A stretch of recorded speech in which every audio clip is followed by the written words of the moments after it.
We live in an age where the fabric of our existence has become dangerously thin, a collection of frayed warp threads that we spend our entire lives frantically attempting to weave into a coherent pattern, only to watch the design unravel before our very eyes. If we pause for a moment to truly observe the quality of our present awareness, we might notice the faint, frantic rhythm of a life lived at 1,000 different intersections, a state of being where our attention is not a steady, focused beam, but a broken signal scattering in a dozen directions at once. We inhabit a modern existence that feels less like a singular, purposeful journey, and more like a high-speed assembly line of unfinished fragments, where the completion of one task is immediately eclipsed by the demand of 3 others. The air around us carries the weight of 1,000 silent pings, a pervasive, low-frequency hum of digital anticipation that keeps our nervous systems in a state of superficial, high-speed output, forcing our minds to toggle between tabs, screens, and identities until we no longer know which thread belongs to our own true soul.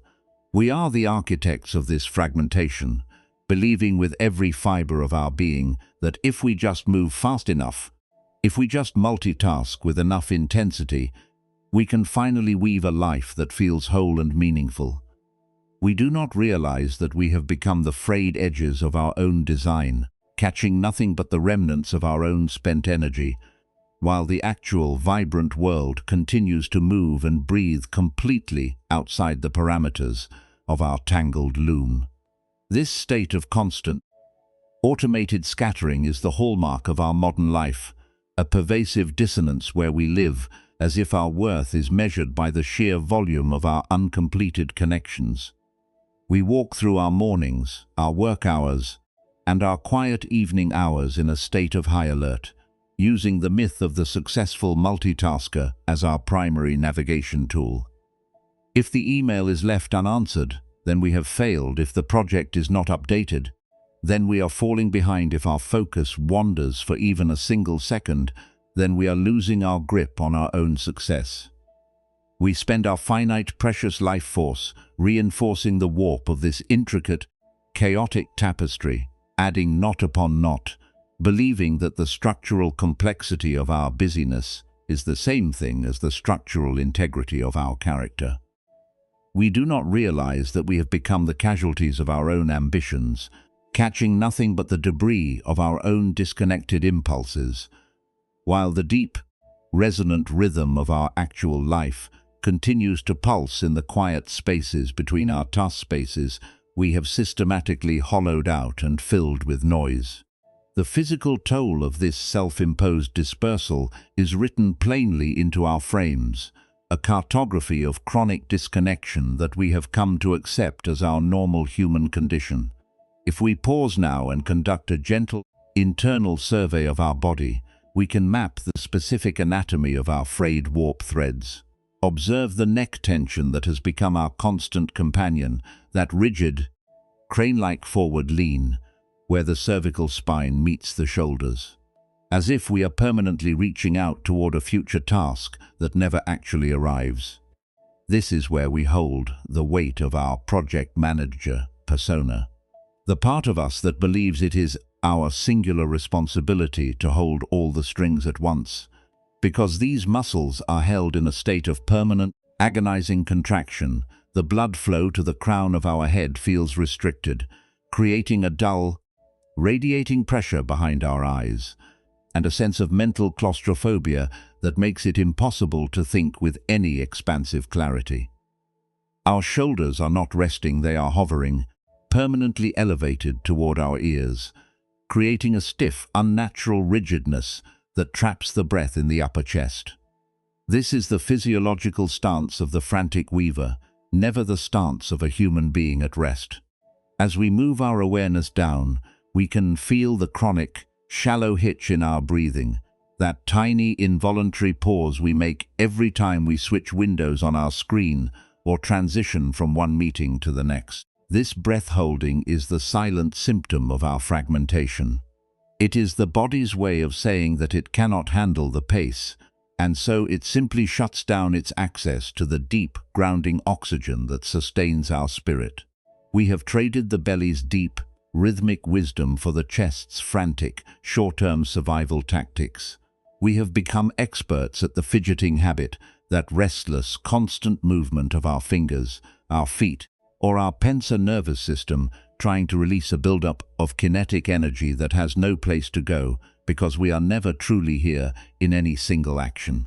We are exhausted, not by the tasks themselves, but by the sheer biological cost of sustaining this state of internal disconnection every single waking second of our lives. We have become ghosts in our own homes, floating above our physical vessels, too scattered to occupy the space of our own lives. We are, in effect, the masters of an intricate, chaotic illusion, believing that we are the weaver who creates, when in reality we are the threads that are being pulled apart until we are little more than loose, unattached fibers. We look at our complex, busy, fragmented lives, and we mistake this level of activity for substance, as if the more unfinished threads we have hanging in the air, the more significant our existence must be. We are haunted by the fear of being slow or unfocused or behind, and we have decided, with a cold, hardened resolve, that we will never let that happen. We have built an entire life out of productivity, and in the process, we have completely forgotten how to be. We are so busy trying to manage the loom that we have stopped noticing the tapestry itself. We have become so addicted to the pace of our own output that the absolute beauty of a singular, focused moment feels suspicious or even dangerous. When a moment of genuine stillness arrives, when the screens are dimmed, when the notifications stop, when the mind finally slows down, we do not relax, we panic. We instinctively reach for a new thread to pull, a new project to start, a new notification to check. Because the absence of the chaos feels like the absence of our own relevance. This is the great, quiet tragedy of our modern experience. We are using our most advanced cognitive capacity to weave a prison of our own manufacture, and we are paying for the privilege with the total degradation of our nervous systems. We are caught in a cycle where we treat the potential for future progress as an absolute, current reality, and we sacrifice our present wholeness to secure a future that never truly arrives. We are suffering from the exhaustion of things that haven't been completed, and we are letting those fragments occupy the seat of our soul. The loom is elegant, yes, it shows a profound capacity for detail, for planning, for intention. But it is a misplaced capacity. We are misdirecting our immense creative intelligence toward the construction of knots instead of the cultivation of a cohesive whole. If we could only pause, if we could only feel the profound physical ache of this frayed existence, we might begin to understand that we are not the loom, and we are not the tangled warp threads. We are the weaver, and we are the vast, open space in which the weaving happens, and we are always capable of stopping, of stepping back, and of finally choosing to weave with a single clear and intentional thread. We stand together at the threshold of this realization, feeling the heavy, familiar weight of our own knots and the sudden, flickering light of a new possibility. The silence of this room is not empty. It is a profound, waiting presence. It is the space that remains when the multitasking stops, when the frantic switching ends, and when the gaze finally stops scanning for the next distraction. We are being asked to witness the absolute futility of our fragmentation, to see the sheer, exhausting volume of energy we have squandered on the maintenance of a disconnected life. We are finally ready to look at our own hands, the hands that have been weaving these frayed threads for so long, and to realize that they are perfectly capable of stopping. They are capable of letting go. We are ready to move past the exhausting performance of our scattered selves, to leave the battlefield of our unfinished tasks, and to step directly into the physical reality of our own reclamation, discovering how to gather the threads and reclaim the vast, unified space of our own sovereign existence. where the only thing that is truly real is the immediate, unscripted breath rising and falling within the stillness of a single focused heart. To understand how we became so profoundly entangled in this web of fragmented existence, we must observe the living, breathing laboratory of our daily interactions through the lens of the archetype we embody. Consider the modern professional, the parent, or the creator, the unfinished weaver whose entire life is governed by a subconscious belief that if they can only manage a dozen threads at once, they will finally be immune to the sting of insignificance. This person operates with an efficiency that is both admired and devastatingly expensive to their own sense of self.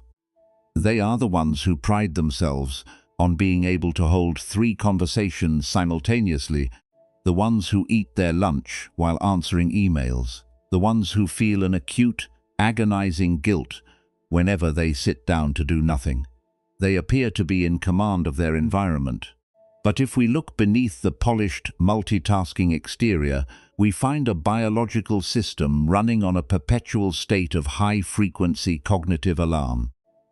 Their life is defined by the effort required to prevent any thread from dropping, and because they view a dropped thread as a failure of character, they have built their identity around the act of perpetual motion.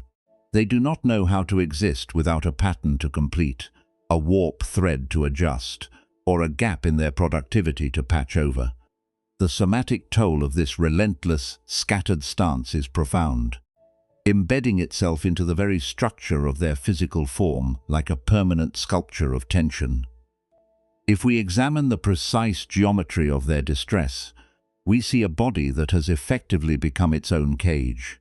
The cervical spine, that delicate bridge between the thinking mind and the feeling body, is locked into a permanent, iron-like contraction.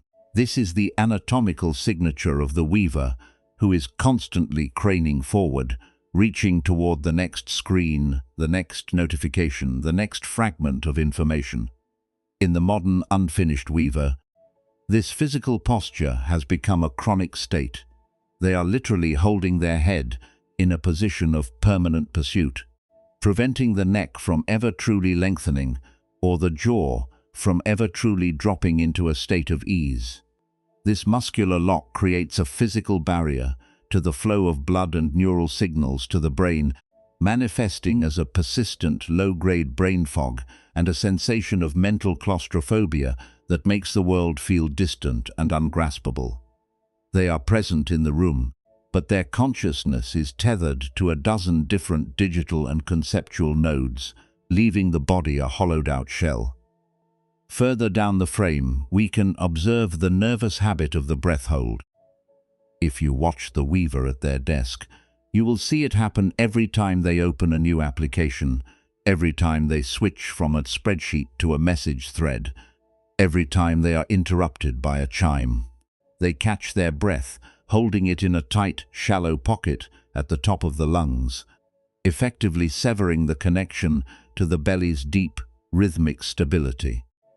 This is the physiological stance of someone who is permanently waiting for the next strike of chaos, a body that has forgotten that it is allowed to breathe freely.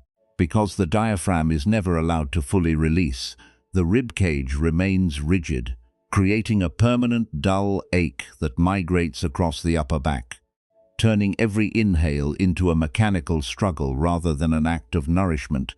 The lungs, intended to expand into the vast open space of the torso, are instead forced to move within a restricted, rigid cage. They can only take short, shallow sips of air, which reinforces the brain's perception that the environment is unstable. Because our breathing patterns are the most direct signal we send to the nervous system regarding our internal state. When we breathe shallowly, we are essentially whispering to the brain that we are in danger, and the brain complies by flooding the bloodstream with the chemistry of fragmented urgency. The intestinal bracing, too, tells a story of profound disconnection. The gut is the body's second brain, a center of intuitive wisdom and deep, calm digestion. In the unfinished weaver, this area is hard, concave and tense, a physiological keep-out sign, by hardening the gut. They effectively shut down the restorative processes of the body to prioritize the distribution of energy to the flickering, reactive mind. They are essentially starving their own inner garden to build a thicker, faster loom, sacrificing their capacity for deep rest to feed the insatiable hunger of the task list. And we must not overlook the fidgeting hands. The hands are the primary instruments of the weaver, but in our modern state, they are in constant, frantic, non-purposeful motion, drumming on desks, tapping legs, adjusting hair, clicking pens. This is not mere habit. It is a desperate attempt to release the buildup of kinetic energy that has no place to go because the mind is never truly here in any single action. The hands are trying to find something solid to hold on to in a sea of fragments, but they are only ever catching air. The psychology of this trapped architecture is rooted in a fundamental misunderstanding of the human brain's capacity to create meaning through multiplication. We are operating under the deluded belief that if we simply weave enough threads, we can finally create a fabric strong enough to support the weight of our own existence. We believe that speed is a functional tool, that by doing more we are becoming more. But this is the ultimate behavioral error. Multitasking is not an act of creation. It is a mental rehearsal of fragmentation that physically depletes the organism. It is a form of cognitive shadowboxing. The more we lean into the desire to be everywhere at once, the more we atrophy our capacity to handle the one thing that is currently in front of us. We become so consumed by the imaginary construction of our masterpiece that we lose the actual, tangible ability to inhabit the present moment with spontaneity, clarity, and depth.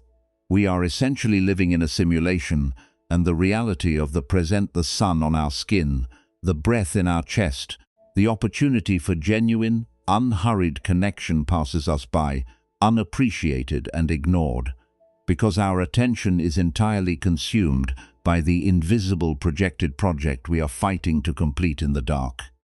This behavior creates a profound sense of identity dysmorphia. We stop seeing ourselves as living beings and start seeing ourselves as managers of a permanent output crisis. When we sit down to work, we are not creating, we are defending our position against the tide of incoming demands. When we interact with our loved ones, we are not connecting, we are monitoring the clock to ensure we haven't lost time for the next task. We are terrified of the vulnerability of being, because to be is to be slow, and to be slow is to be vulnerable to the passage of time. And for the unfinished weaver, the passage of time is synonymous with loss. We are locked in a cage of our own scheduling, looking out at the world through the narrow iron bars of our fragmented logic. We fail to realize that the very tools we have developed to keep us productive are the tools that are currently preventing us from being whole. We have built a tapestry so thick with defensive, unfinished patterns that there is no space for us to actually live inside of it.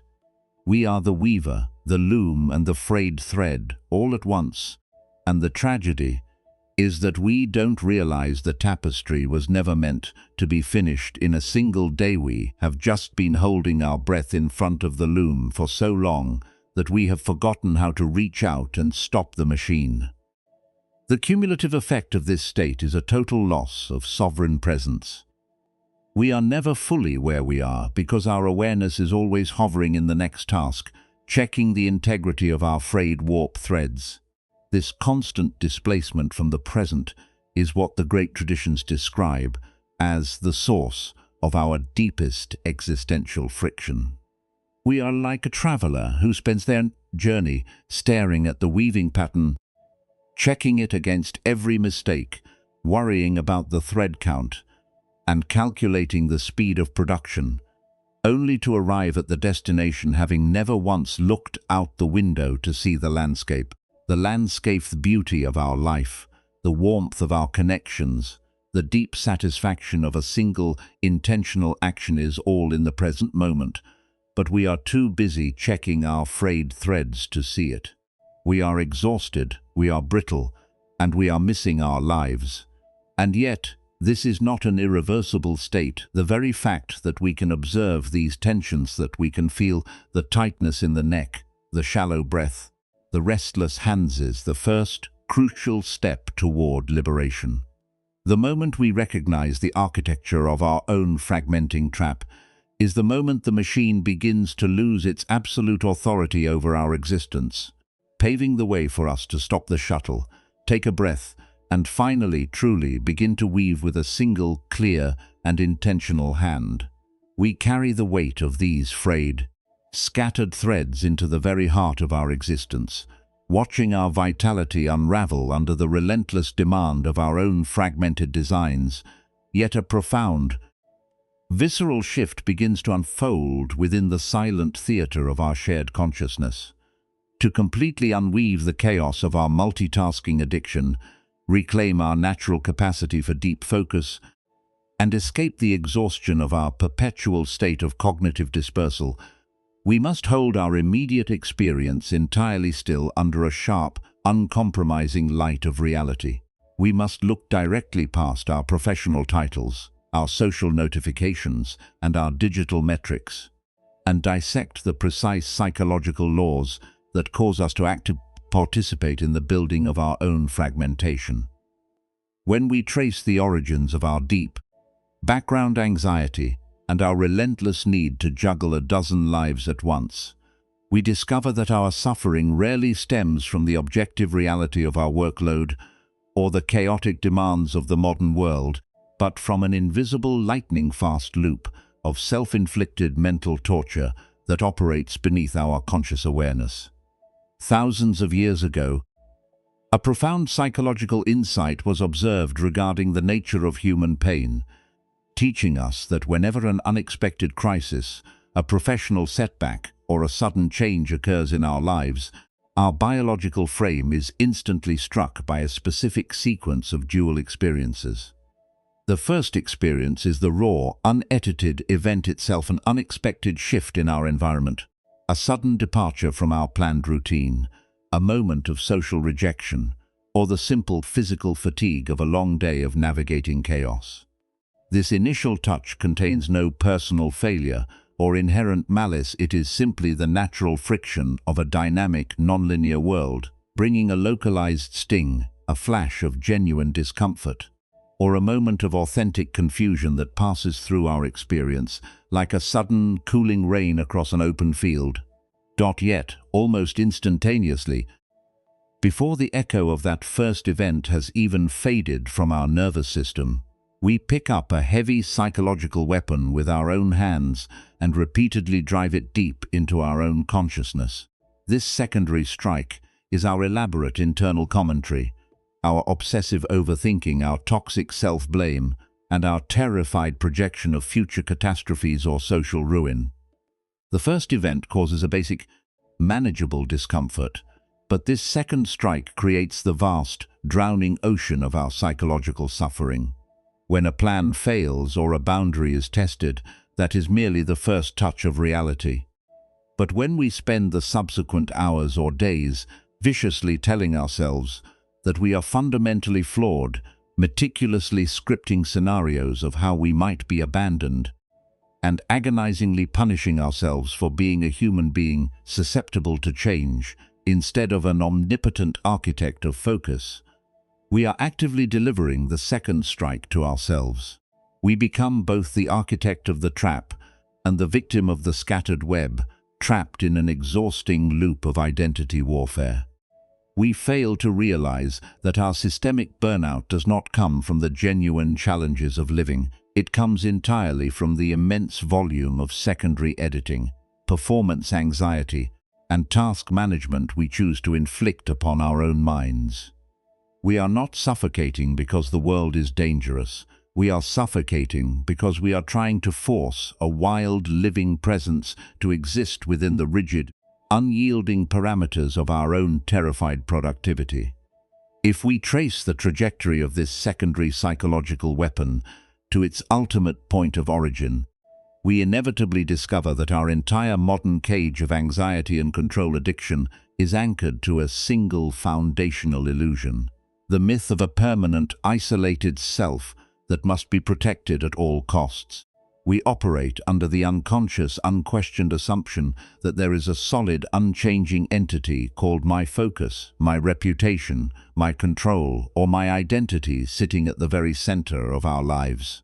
We treat this fabricated persona like a fragile, precious tapestry, believing that if we show an unedited vulnerability, allow our focus to be breached, or stop juggling a dozen threads at once, this tapestry will collapse, and we will cease to exist or matter to the world. This is why our modern decision fatigue and constant multitasking feel so terrifyingly existential, and why choosing to release the fragmented threads feels like a matter of absolute survival. We are not just navigating ordinary life, we are carrying the immense, exhausting burden of believing that we must permanently manufacture and defend a static ego construct. We forget that this rigid, protective identity we are destroying our physical biology to sustain is not a permanent monument, it is a conceptual ghost. A fluid, ever-changing mosaic of temporary thoughts, professional roles, social agreements, and passing mental states that has no fixed core. By treating this ghost as a permanent reality that must be constantly fortified through high-speed distraction, we doom ourselves to a lifetime of defensive warfare against the very nature of existence. To completely break the power of this illusion, we must open our eyes to the overarching, liberating truth of absolute impermanence, realizing that the very nature of reality is not a static ledger to be managed, but an unceasing, fluid tapestry that weaves itself anew with every passing microsecond. Every atom in our physical vessel is in a state of continuous, ecstatic exchange with the living world around us. The cells of our heart, our skin, and our lungs are constantly dying and being reborn, and the very breath we draw in right now was once the breath of ancient oceans and distant forests. Our productivity, our social status, our achievements, and our most intense anxieties are not solid anchors in our consciousness, they are ephemeral currents of energy, rising from nothingness, dancing for a brief moment in our awareness, and dissolving back into the silence from which they came. When we understand this deeply, the frantic, white-knuckled need to control every thread of our future completely evaporates.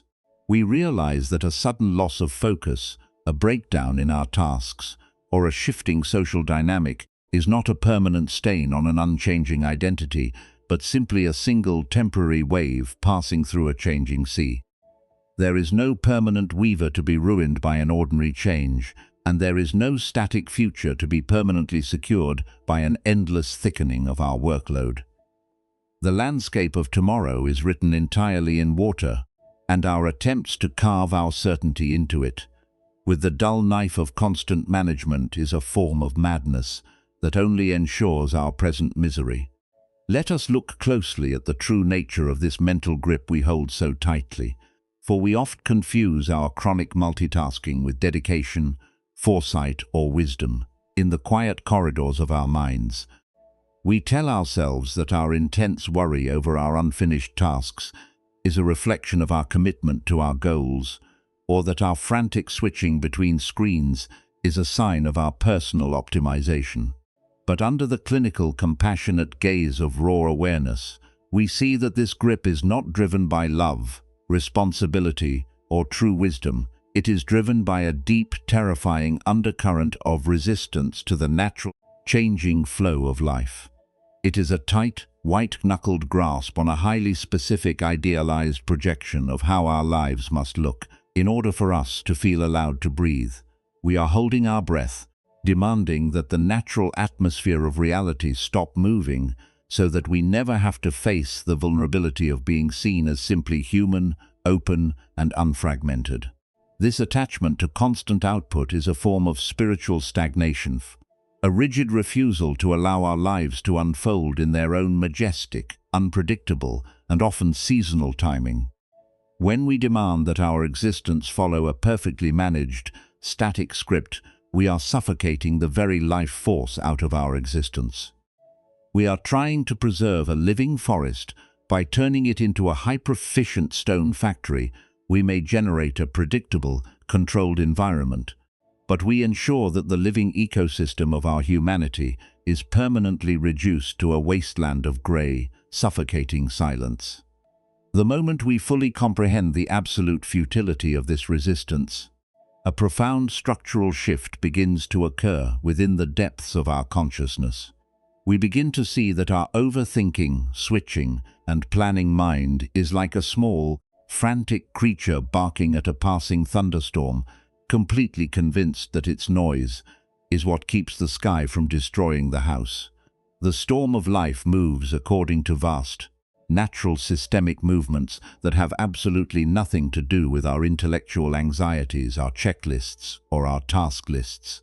When we realize this, we can finally experience a deep, systemic drop in our internal electrical voltage. We can look at our unfinished tasks, our real human limitations, and our completely unscripted moments, and we can look at the wild uncertainty of our modern society, and we can choose to lower our weapons.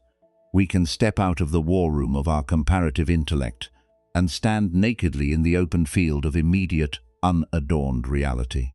We can feel the precise millisecond the mind tries to pick up that second weapon of self-judgment, and with a soft, spacious breath, we can simply choose to let it drop to the floor. We no longer need to look at our human lives as a commercial or social product to be optimized and defended, but as an incredible unfolding mystery to be lived, trusted, and experienced through the intelligence of an open, undefended heart. This drop in voltage allows us to notice the immediate space around us with an entirely fresh quality of perception, recognizing that the prison of the loom only exists as long as we continue to tighten the wires and add new knots under forced pressure. The moment we refuse to give our finite attention to the phantom threats of our future, the threads lose their locking power over our biological systems. We can feel our chest wall expanding with a new, raw permission to breathe, realizing that our value was never something that could be captured by our ability to keep the world under control. Our true value is the very field of awareness in which these passing symbols and seasonal cycles occur, an unclassifiable, boundless depth that remains completely untouched by whether we are productive or whether the world is in chaos. We are ready to move past the exhausting defense of an idealized weaver persona, to leave the battlefield of our anticipations behind, and to step directly into the practical architecture of our own somatic reclamation, discovering how to anchor our wild, wandering minds into the solid, unembellished sanctuary of the physical present.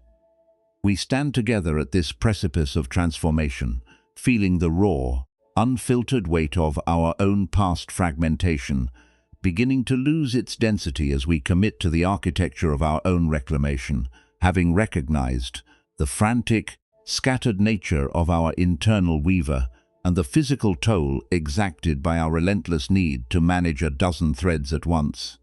We are now tasked with the most vital labor of all, the practical, disciplined restructuring of our own consciousness. This is not a task for the faint of heart or for the mind that seeks a sudden, magical escape from the reality of human existence. It is a slow, methodical, and deeply grounded practice of returning our awareness to the physical vessel, time and time again, until the body itself becomes the reliable anchor that prevents us from being swept away by the winds of our own distraction. We must learn to become the masters of our own attention, cultivating a presence that is not a fleeting state of mind, but a resilient physical capability. The practice begins in the quiet, unglamorous moments of the day, when we are most tempted to reach for the familiar stimulation of our fragmented habits. Whenever we notice the mind beginning to sprint forward, whenever we feel the sudden, sharp constriction of the throat as we anticipate a new demand, or whenever we catch ourselves hovering in that restless, shallow space of being halfway in and halfway out of our own lives, we must immediately execute a somatic anchor. We do not try to suppress the thought or judge ourselves for the distraction. We simply bring the full weight of our attention down, past the frantic chatter of the intellect, and seat it firmly into the base of the torso, into the deep, quiet center of our physical gravity. We feel the dense, real pressure of our body against the support of the chair or the floor, noticing the precise sensation of our skin meeting the environment. We take a slow, continuous breath, driving the air not into the tight, defensive upper chest, but into the deep, expanding, and softening bowl of the lower abdomen. This is the foundational movement of synthesis. As the belly expands, we are physically signaling to the nervous system that the urgency is an illusion, that the ground is solid, and that we are safe to reside within the boundaries of our own skin. We consciously scan the architecture of our tension. We soften the jaw, creating a deliberate pocket of space between the teeth, letting the tongue rest heavy and inert on the floor of the oral cavity. We let the shoulders slide away from the ears. Feeling the trapezius muscles release their long, weary hold, we unclench the fingers, letting them go soft and open. This is not a passive exercise, it is an act of fierce, disciplined sovereignty. By repeatedly choosing to settle the body, we are training the brain to recognize that it does not need to be everywhere at once. We are building the neural circuitry of focus, one breath at a time, proving to our own biology that we possess the capacity to be still and complete, even in the middle of a world that demands we be scattered. Once we have anchored ourselves, we must then turn our attention to the visual field, for the eyes are the primary conductors of our fragmentation. We have spent years treating our visual experience as a rapid-fire radar system, scanning for the next thing to fix, the next thread to adjust, the next threat to neutralize. To reclaim the depth of our presence, we practice the art of the peripheral, soft gaze. Without moving our heads, we allow the boundaries of our vision to expand, moving from a narrow, focused point to an inclusive, spacious field. We take in the textures, the light, the subtle shifts of color in the space around us, allowing the eyes to rest in a soft, non-judgmental reception of the world as it is. This is a profound neurological reset. By softening the focus, we tell the survival brain that it does not need to be in a state of high-alert search, and we allow the mind to settle into a wider, more expansive state of awareness. We are learning to see the world as a whole, rather than as a collection of disjointed pieces to be managed, and in doing so, we begin to reflect that same wholeness within our own inner landscape. As we stabilize this open gaze, we then apply the cognitive discipline of bare observation to the thoughts that inevitably continue to arise. We no longer treat our thoughts as urgent directives to be followed, or as fundamental truths to be defended. We treat them as what they are: passing phenomena, temporary ripples on the surface of our awareness. When a thought comes, the thought of an unfinished project, the worry about a social obligation, the judgment about our own past, we do not engage with the narrative. We simply apply a gentle, structural label to the thought, acknowledging it as planning, or worrying, or comparing, and then we let it dissolve. This labeling is a powerful tool of synthesis because it separates us from the content of the thought. We are no longer the one who is worried, we are the one who is witnessing the worry. By creating this luminous wedge of space, we strip the thought of its ability to dictate our internal state. We are the sky, and the thoughts are merely the clouds. They may be dark or light, heavy or wispy, but they cannot stain the sky. This discipline becomes our most precious tool as we move through the day, transforming the way we relate to the rhythm of our work and our rest. We commit to the practice of single-threaded living. In every action, no matter how small, we give ourselves fully to the process. When we wash a glass, we wash the glass with our entire being. We feel the temperature of the water, the texture of the soap, the weight of the ceramic in our palms, and the sound of the splash. We do not allow the mind to wander ahead to the next task. This is the practice of synthesis, where we gather the frayed threads of our attention and tie them into a single, strong knot of presence. By doing this, we begin to notice that the satisfaction of life comes not from the volume of what we complete, but from the quality of the presence we bring to each completed moment. We find that when we are fully present, the sense of urgency begins to fade, replaced by a deep, resonant sense of adequacy. We are doing one thing, and that one thing is enough. We are enough. As we deepen this practice, we must also embrace the radical, often terrifying art of the sacred pause.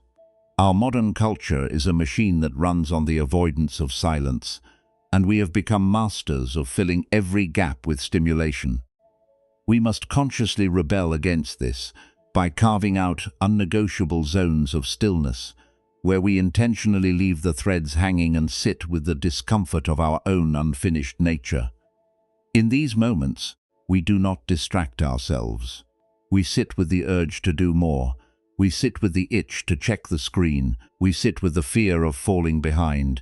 And we allow all of these uncomfortable, frantic sensations to simply pass through us. We learn that we can sit with the discomfort of being incomplete, and that nothing catastrophic happens. We learn that we are not defined by our output, but by the depth of our capacity to be present with whatever is arising in our field of awareness. This is where the true transformation occurs, in the quiet, lonely, beautiful work of staying with ourselves when the machine is turned off. To maintain this discipline, we must cultivate a profound sense of self-compassion, for we will surely slip. We will find ourselves pulled back into the scattering. We will find ourselves lost in the tabs switching. We will find ourselves holding our breath and tightening our shoulders.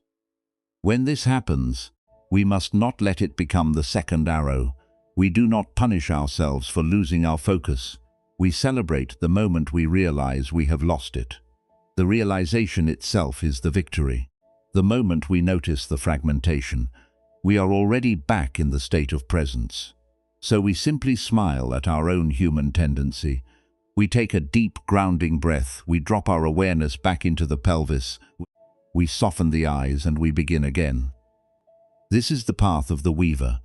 It is not about reaching a state of perfect, permanent focus. It is about the infinite, gentle, and persistent return to the present. Every time we return, we are strengthening the muscle of our awareness, building the capacity to hold our life in a way that is clear, intentional, and whole.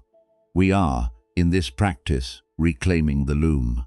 We are taking the scattered, frayed threads of our modern life, and we are choosing to weave them into a pattern of our own design.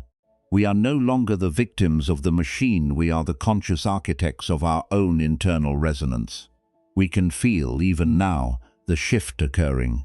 The frantic pace is slowing, the noise is settling, and the sense of being all here is growing stronger with every conscious exhale. We are moving toward a state of living that is not defined by how much we finish, but by the clarity, the peace, and the deep, abiding presence we bring to every singular thread of our existence.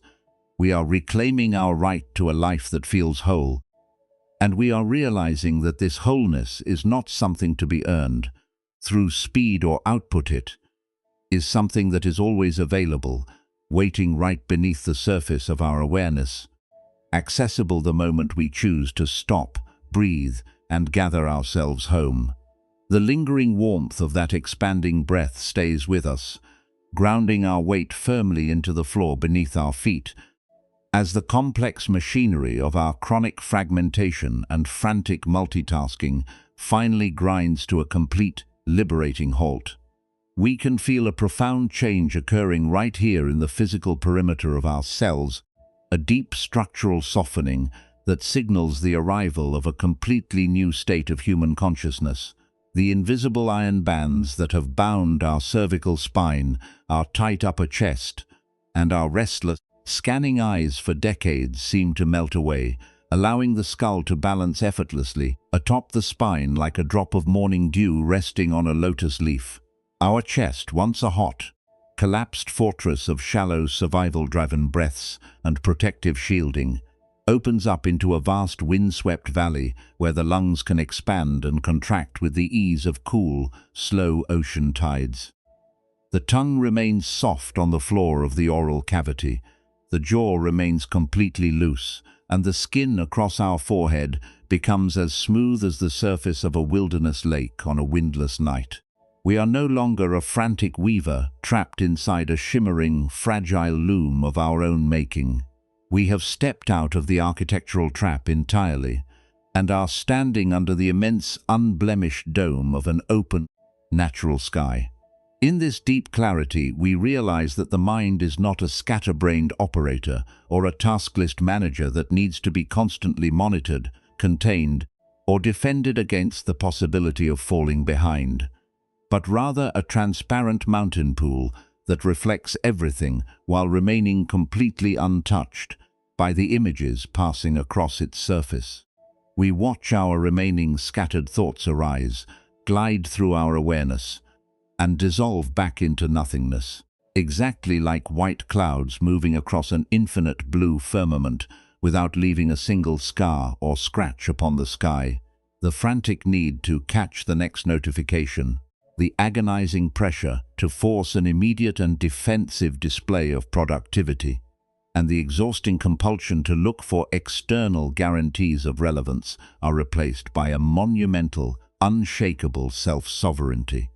We feel a profound, inherent safety in the simple fact of our own existence, a realization that we do not need to purchase our belonging or our right to rest through perpetual self-monitoring or aggressive scheduling. The world before us loses its razor-sharp edges of personal threat and environmental instability, transforming instead into a beautiful shifting landscape of pure potentiality, where every single choice is no longer an existential crisis, but a joyful, creative movement of our native, unfiltered, and perfectly grounded intelligence.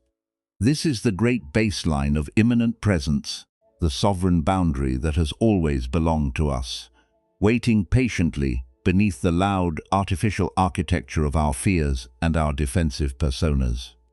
We see now that the entire universe is an intertwined, living fabric that weaves itself in perfect harmony, and that we are an organic, inseparable strand within that magnificent design, requiring no structural combat to be worthy of our place. When we drop our threads and flatten our palms, we are not abandoning our lives to chaos, we are trusting the deep, evolutionary current that has sustained us through every heartbeat, every breath, and every hidden transition of our lives. We understand that we possess an internal resilience that is fully capable of letting the world pass straight through us without causing a single internal fracture, meaning we no longer need to exhaust our precious life force by living in a state of permanent mobilization against imagined failures. We can walk through our modern, high-friction environments with a heart that is profoundly spacious yet entirely unshakable, responding to the challenges of our careers and relationships with absolute clarity, unclouded by the heavy baggage of secondary anticipation. As we prepare to transition from this quiet sanctuary of contemplation back into the active, moving theater of our daily modern lives, we carry this luminous stillness within our marrow like an invisible, unyielding compass. We remember the ancient, timeless encouragement left to us by the teacher of teachers, who urged us to be islands unto ourselves, to be our own light, and to look for refuge nowhere but within the immediate, raw reality of our own nature.